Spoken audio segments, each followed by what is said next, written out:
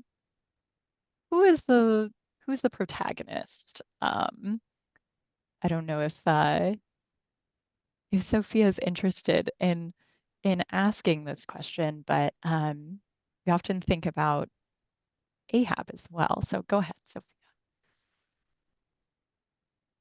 Can you hear me okay? Yes. Yes. Okay, thanks. Hi. Yeah, I Hi. was just curious if you think that Ahab is the protagonist, or yeah, I would just be curious to hear your thoughts. And I'm much more curious to hear what you have to say. So I'm going to stop talking. Thank you. Tim, are you interested in taking that one? The protagonist, well, I mean, the whale is involved in this picture as well. There's no doubt about that. It's how I think these two chapters at the end, Moby Dick and the whiteness of the whale, lay out two different ways of responding to how Moby Dick without the hyphen, the white whale, reacts, how they react to his engagement. Ishmael, Ahab believes that Ahab piles upon the white whale's hump the sum of all the general rage and hate felt by his whole race from Adam down. And then, as if his chest had been a mortar, he burst his hot heart. He burst his heart hots his hot heart shell upon it. And then Ishmael, in the whiteness of the whale, thinks that whiteness is the fact that underneath there's a dumb blankness full of meaning, but underneath everything, all color might be an atheistic no color at all. In other words, underneath all our color, there might be the whiteness of the skull, the whiteness of a skull of nothingness. And that horror, that terror, these are both different ways of looking at the protagonist of what whiteness as the protagonist might be a whiteness and try to figure out what that meaning might mean. I think the amazing thing about this text is Melville contains both these poles, these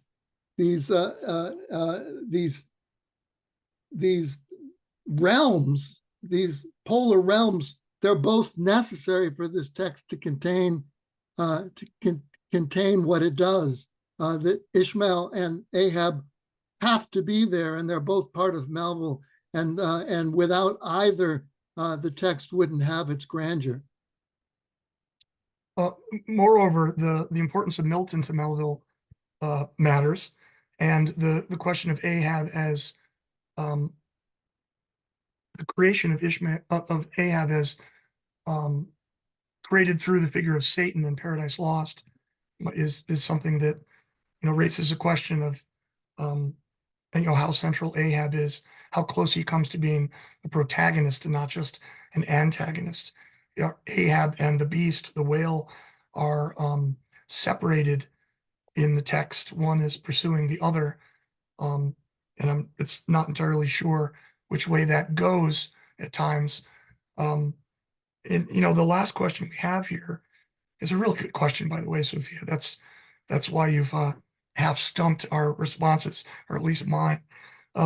Chapters 41 and 42, Moby Dick and the Whiteness of the Whale, offer contrasting perspectives on the whale. And I wrote, or do they? Because I was thinking Ishmael, in fleshing out what he thinks the whale is after we get what it was to Ahab, uh, is also obsessive. Both chapters uh, sort of feature this obsessive meditation or attachment to the nature, the ontological nature of the whale. So I'm asking this question there implicitly: how far off from Ahab Ishmael is, to what extent he will be sucked into the mission that Ahab uh, brings the crew into. And this may be for subsequent chapters, but it's already open. If Ishmael is a bit obsessive as a reader, as a thinker, as a looker at things like Candace's in the Spouter Inn, Queequeg's body, he's obsessively reading the natural world, and so is Ahab. So they're both protagonists in a way, and so is the whale. We have a related question from Melina Vanderpyle that I think relates to some of these themes of plurality, perspective. Melina, would you like to ask a question? Yes. Can you hear me? Yes. Okay. Yeah, no, my question was extremely simple. And it's that, I'm really into the narrative of the story. I love seagoing. I love all the descriptions of the ship. And I find it a little disjointed when the narrative stops and then it goes into deep, natural observations, and I'm just wondering why you think Melville chose to break up the novel in that way. I'm going to let Tim take that, but I'll say first that with my students we have the same problem. I know a scholar who says this is not a novel. Stop thinking about it as a novel, and then it gets you forgive it for not doing what novels do. Um, that's one way to start with your students. One thing I do with them is ask them to keep a journal, their own Melville log, about the different modes in which Melville chooses to write, because he switches gears all the time. In one chapter, he's practically a lawyer, and in another, he's a philosopher, etc. So I just stop and enjoy that, and I don't look for it to carry the kind of plot that Jane Austen might provide, for example, this sort of book. And but Tim, do you want to answer that question in another way? Well, I'll just say that normally characters in an epic would be from a class in which you could draw upon all kinds of trappings of the estates in order to exalt the story. Here, Melville's drawing upon common characters, Quaker whaling captain, and Ishmael and Melville have to exalt them in different ways and make them matter. And Melville goes to great extent to try to exalt whaling into something greater than it is, and to make it matter. He says, "O Ahab, what shall be grand in thee?" This is at the end of chapter 33. "It must needs be plucked at from the skies and dived for in the deep and featured in the unbodied air." He doesn't have anything except his own artistic urge in order to make the story important, and so he's trying to make whaling into something much more important than it is. It is important as an American industry, but America's not that important globally, and he's having to exalt it into like St. George fighting the dragon, into something much more heroic than it actually is. And I think these digressions and diversions is Melville trying to convince you, one, that Moby Dick is this monster with power, but also that his narration is perhaps more important than it actually is, and that his work is a work of genius. He's having to do that work, and he's doing it in all kinds of different ways, those digressions will continue, and he'll try everything in order to convince you as a reader that of the import of the journey. One question from Chris Martin addresses one of these bizarre meanderings into one particular thing, one of these digressions. No, Chris, do you want to address your question? Sure. So my question is about sort of the very overt foreshadowing that is provided via the painting in the Spouter Inn. It's described as being very, very dark and smoky, but it's clearly basically a whale, jumping on top of a ship. And so I'm just kind of curious why you think Melville included it so early in the book, and I see a connection to later chapters where he tries to really convince the reader that what is about to happen here is very believable, because there's lots of examples of whales attacking ships. So I'm kind of curious if you might want to comment on that connection. I'd love to. Well, first off, I'm going to read the description. Tim started getting the language into the book club here, so I'll continue that. But I want you to listen to the word purposing, because I think I may be the only person to think of this, and I may be wrong, but I think it also contains the word porpoising, which is an act that whales and porpoises do, which is actually happening in the Candace. This is the second paragraph of the Spouter Inn. But what most puzzled and confounded you is a long, limber, portentous black mass, another pun, of something hovering in the center of the picture over three blue, dim, perpendicular lines floating in a nameless yeast, a boggy, soggy, squishy picture, truly enough to drive a nervous man distracted. Yet, was there a sort of indefinite, half-attained, unimaginable sublimity about it that fairly froze you to it, till you involuntarily took an oath with yourself to find out what that marvelous painting meant? Ever and anon, a bright, but alas, deceptive idea would dart you through. It's the Black Sea in a midnight gale. It's the unnatural combat of the four primal elements. It's a blasted heath. It's a Hyperborean winter scene.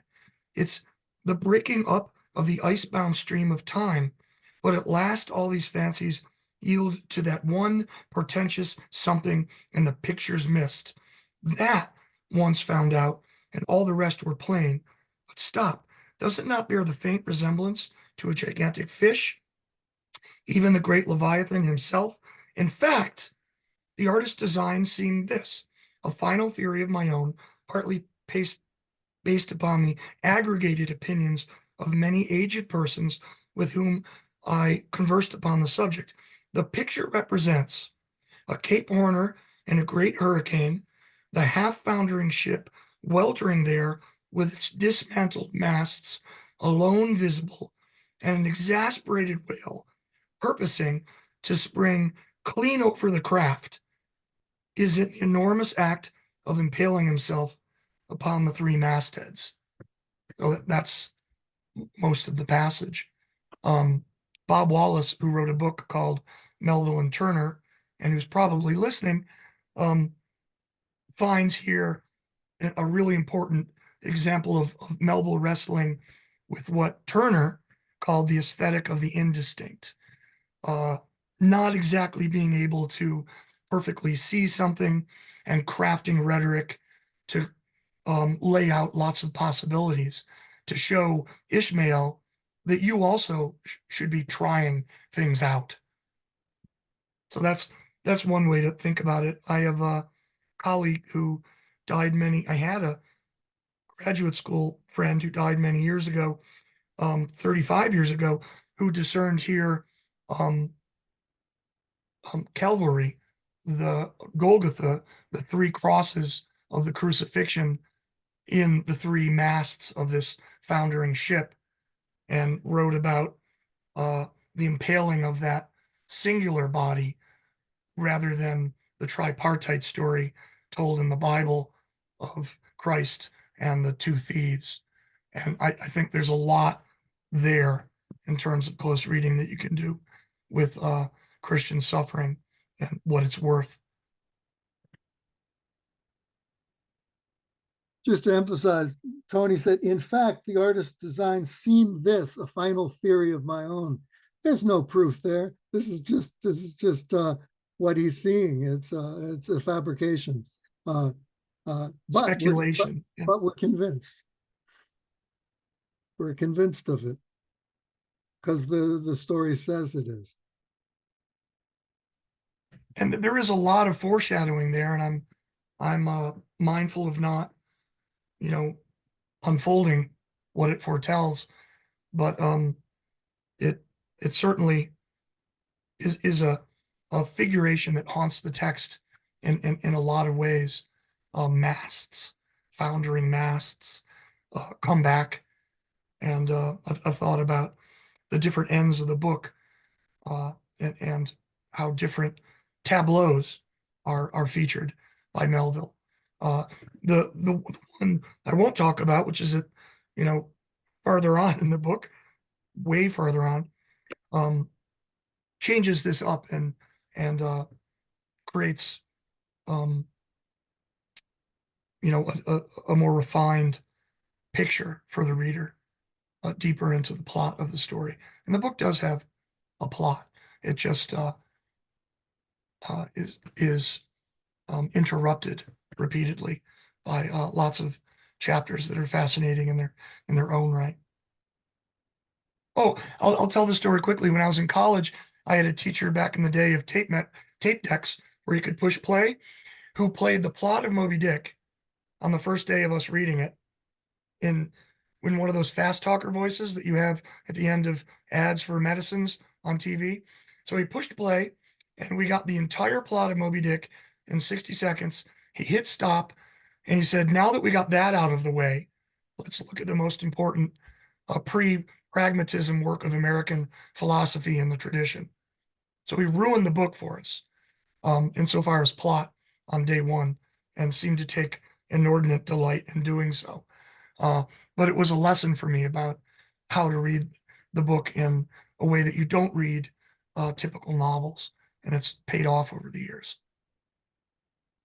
The whole book is a boggy, soggy, squishy picture, truly. No? Nan O has a question here that I think will have us switching gears a little bit, but I think is really essential. And I've been really shocked to see, I don't know if I've seen a single question yet in the Q&A about Queequeg. Queequeg is such a central figure to the beginning sort of land chapters here, and I think maybe not unrelated to what Nan is thinking about. Nan, do you want to ask a question here? Um, Actually, if you can hear me, yes. When I first picked up the book, Moby-Dick, I said, okay, I'll read it. It's a big book, big fish. And I started it, and I said, oh my gosh. I said, this thing is funny. I said, It is funny.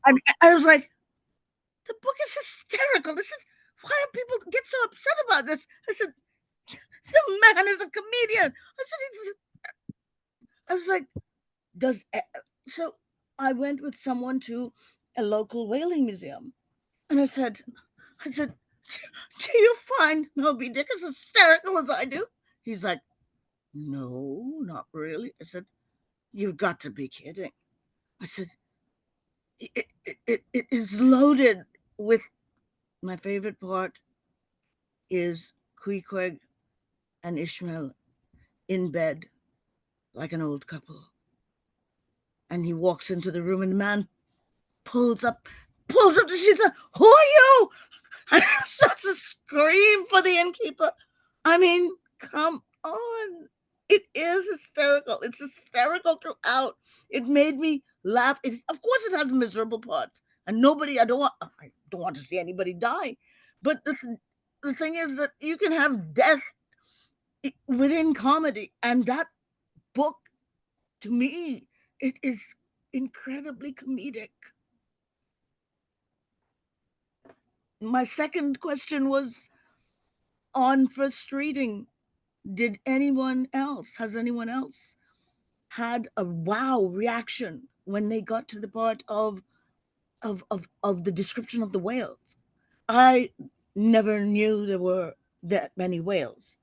And to see that all written in one place, it was like, wow. I said, it's like a textbook. And even how he describes all of the process of rendering getting the oil and rendering the fat, I was just like, this reads like textbook. So it's so many things. I mean, I've read it twice, and I still can't remember everything. That's why this year I want to come, and I have wanted to come to the marathon for years, and this year I'm going to make it. Thank you. Amazing. I'll Thank take you, the Nan. first part really quickly, if that's okay, Marina. Yeah. And I'll just say that, referencing again Melville's reading of Shakespeare during the production of Moby Dick, Hamlet is a tragedy, but it's really funny in parts. Tragic comedy is a thing that Melville knew better for immersing himself in reading Shakespeare at about this time. So, while the earlier books are funny, Moby Dick picks up tragedy more formally alongside the comedy. And I think that has something to do with the influence of Shakespeare on the making of the book. Cetology, I'll leave to Tim if you want to take that. I'll just point out that there was a subspecies of whale discovered in the Gulf quite recently. So the ocean is still vast and underexplored. And we're still learning about whales now. I'm not so sure cetology is accurate, and maybe Tim might want to address that. Well, despite the philosophical digressions here, one of the things that makes Moby Dick such a success is that it is ballasted by whaling history and the materiality of the whaling enterprise, including the biology of of of of the whales themselves and their reality, and that gives the book a material life. And this was at a time when the whaling enterprise was beginning to become to have a downfall, and Melville preserved that in this text. And really, that materiality is part of the richness of the text, because Melville based the text on that reality, despite his highfalutin thinking that in some ways grows out of that materiality. But back to Queequeg, I mean, what's remarkable here, this humor, is that the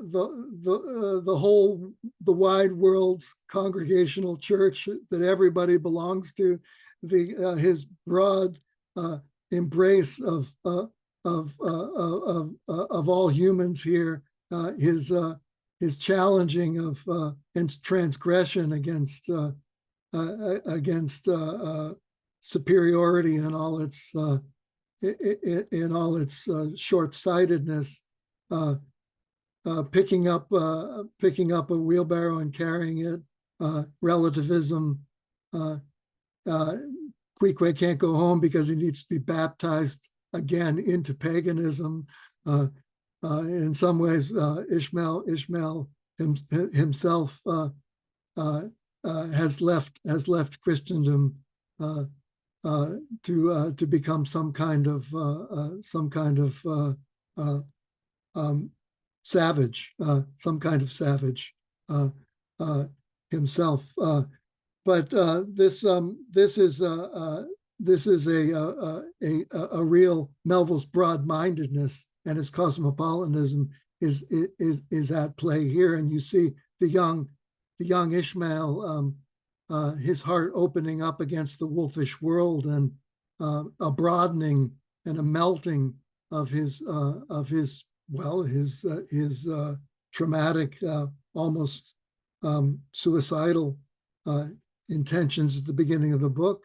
How he opens up to human connection. This is remarkable, and it's done through humor. What is amazing here is that Queequeg himself sort of drops out of the text when they get on board. That kind of connection, as they fall under the fiefdom of Ahab, it doesn't survive very clearly on board the Pequod. It has to be revived in interesting ways. You'll see how it does as you read the text. But it is remarkable, and talk about foreshadowing of later American literature, and the connection across people and across difference. Melville saw that, and this text really lives on in some ways because of that relationship. Queequeg is remarkable, cool as a cucumber, self-possessed. He reads by just turning 50 pages at a time. He is a different kind of character, civilized by his self-possession. The humor is amazing in these early chapters. Melville's in full control of his literary fun here in these land chapters. Even in his depiction of Queequeg's Ramadan, where he's fasting on his hams, squatting down with an idol on his head, something that would not be, Melville knows is against a Ramadan. Melville's diddling with all kinds of rituals here, and in fun ways, and in blasphemous ways, and having fun in all kinds of different ways here as well. Marina, you might have another question for us, but I just want to say we can't get to everything. I'm looking at the I chat and it's know. just remarkable. There's so much I'd love to talk about. This question of Ishmael and Queequeg and the relationship between Melville and Hawthorne even ties back to those striking of splintered hearts together. There we shall strike unsplinterable glasses. This is in extracts. That relates to a letter that Melville wrote to Hawthorne, where he's thinking about toasting together in the afterlife with with Hawthorne. Uh, the the the companionship that Ishmael and Queequeg, queer and not, but queer, is absolutely related to the Melville Hawthorne relationship. This also this note about the taxonomy of books and the taxonomy of whales and the playfulness that Ishmael is having in cetology is a wonderful observation. Uh, Ahab's Rolling Sea is a good place to look at that. I'm just saying that the chat is really, really rich, and to be featured here with Tim with 280 other smart people just means that we can't get to so much, but we can invite you into a text that is unfathomable. And we have a few more minutes, so let's fathom some Yeah. more. Yeah, well, I was thinking we have so many questions. For some reason, people are really interested in religion and these many aspects going on, the biblical elements. Zachary Wingham has a question about Queequeg while we're on that subject. And I wonder if I might switch quickly right after Zachary's question to a question from Laura Ryan. Looks like there's another question I would love to get to from Gabriel Hanley right after that, but he might be heading out, it seems. So, Zachary, do you want to kick us off for a few quick succession questions that I think might speak to each other about religion? Yeah, hopefully you can hear me. My question was around how to understand, or maybe what explains Melville's continued references to Islamic or Middle Eastern themes. I'm thinking right off the top of my head, of course, there's Ishmael, and then Queequeg's Ramadan, and then I believe also references to Ahab as a kind of sultan or so I'm wondering if there's more to say there. Oh my goodness, Zachary, you come to the right place because Tim literally wrote the book on that, um, and can take up that question, right? Do you want to hear Laura's question first, or shall we address that?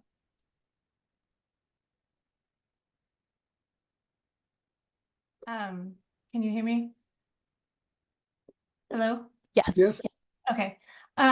I think my question was more about sort of the implied theology of the book, and the angle of mine was really more about Buddhism. I know that Buddhism was not a popular idea in the United States at that time, but there are a lot of ideas that he writes about, such as the whiteness and the emptiness you were talking about earlier. And also in chapter 35, where he's at the masthead and he talks about this experience of his body and mind diffusing and falling away in the world. And that's a very Eastern religion idea. So I'm curious to know if Melville had any knowledge or experience of Eastern religion, and also what his general attitude was toward Christian theology, because he talks about it a lot because it's part of the milieu of the book, but there's not really a clear thesis of if he thinks it's good or bad, or if he actually believes the things that he's talking about. Tim, can I go first and just back into that by quoting Hawthorne on Melville, and then the Islam and Buddhism piece is perfect for you. Melville visited Hawthorne in Southampton near Liverpool on his way to the Holy Land, and then 1857, and Hawthorne wrote in his journal that I'm paraphrasing or quoting both, maybe, Melville could neither, if Melville were a religious man, he'd be the most religious of men, but he can neither believe nor be comfortable with his non-belief. And I think that pretty much nails it when it comes to Melville's relation to Christianity. He was always questioning the religion he was born into, and that he participated in during the majority of his life in terms of going to services and such. And then the rest of the question has to do with questions have to do with Islam and Buddhism. Laura, I'll point you to Daniel Herman's book, Zen and the White Whale, which talks about Ishmael's buoyancy, which is more relevant to chapters later in the book.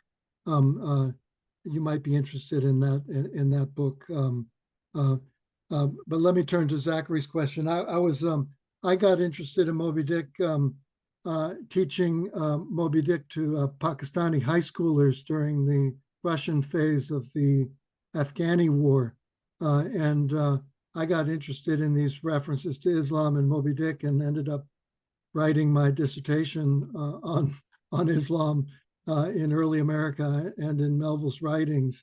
And yes, I got interested in Ishmael's sultanism of the brain and why they call him the old mogul and all these references and where Melville got that from in broader culture.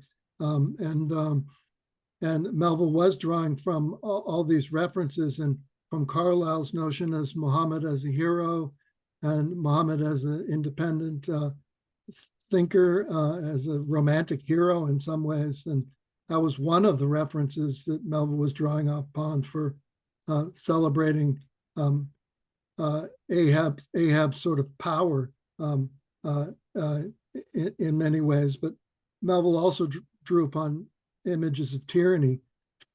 And so early America in the 1850s was drawing upon Ottoman power and also images of romantic Islamic power, all kinds of different and contradictory images of Islam. And it was in the air, and Melville was drawing upon it in interesting ways. Ishmael's romantic rebellion was part of that.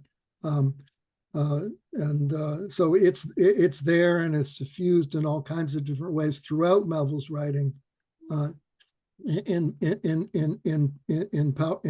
powerful ways, including issues in later chapters which you might read about. So you're onto something, and you can follow it through the rest of the text and see where it appears, including in portrayals of whales in their sociological communities.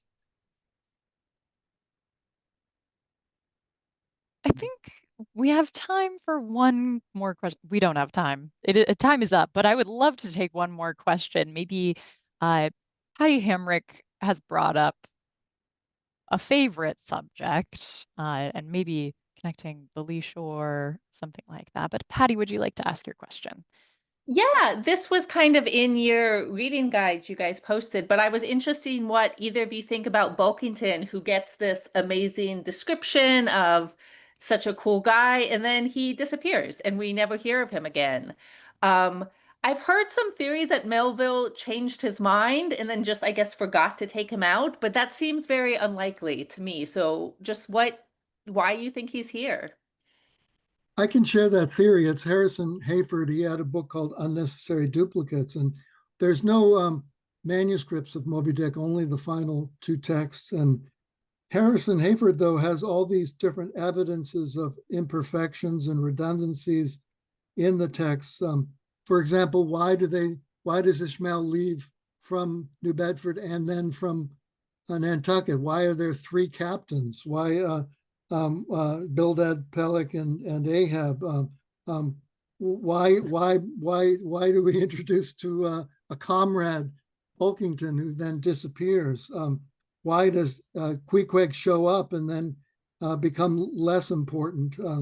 His theory is that Bulkington was originally the truth seeker of the text that was replaced by Ahab, and that Melville kept him vestigially in the text and then jettisoned him in the chapter on the lee shore, where shorelessness and landlessness becomes this higher virtue, and he's sort of cast into the margins as sort of this heroic godlike sacrifice. There is evidence textually of this, and that Ahab would then be something that was invigorated from his influence of Shakespeare. Um, uh, uh, uh, uh, but Bulkington is a fascinating figure to remain in the text, of having that significance, but having no plot function other than the fact that he shows up as a Virginian and then gets on ship and leaves again, and then is somehow lost at sea. Why does he leave? He's a Virginian. He's from the part of Virginia in West Virginia. Maybe did he learn about the Fugitive Slave Act and realize that slavery that now is in all of America, and there's no respite from slavery? I'm not sure, but it's a really interesting question, and he's a fascinating character, and I'm glad Melville left him there. But Harrison Hayford's theory is that he was the original truth seeker that was replaced by Ahab, and there's all these other unnecessary duplicates in the text, and that Queequeg was then written in later on, which is why he doesn't have a big role on the Pequod itself.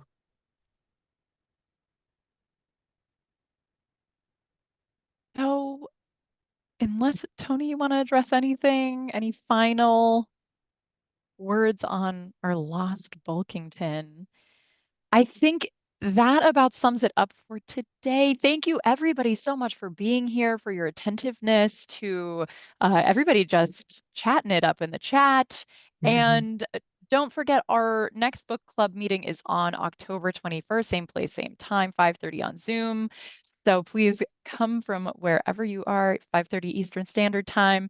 And we invite you anytime to the New Bedford Whaling Museum. Please come and visit, and also know in particular that we are so thrilled to be hosting our 30th annual Moby-Dick Marathon reading. That's a 25-hour reading on the first weekend in the year. This year it falls on the day of Melville sailing out of New Bedford Harbor on January 3rd. So everybody is invited, and we hope to see you there. Happy reading and farewell. Thanks again, Tony everybody. and I will be there at the marathon in the blubber, and we'd love to meet you in person. Yes. It's an honor to be with all of you. Thank you so much for joining. And thank you, Tony and Tim, of course, so much for your time and making this the wonderful program that it was. All right. Thanks so much, everybody. Have a good night. Take care.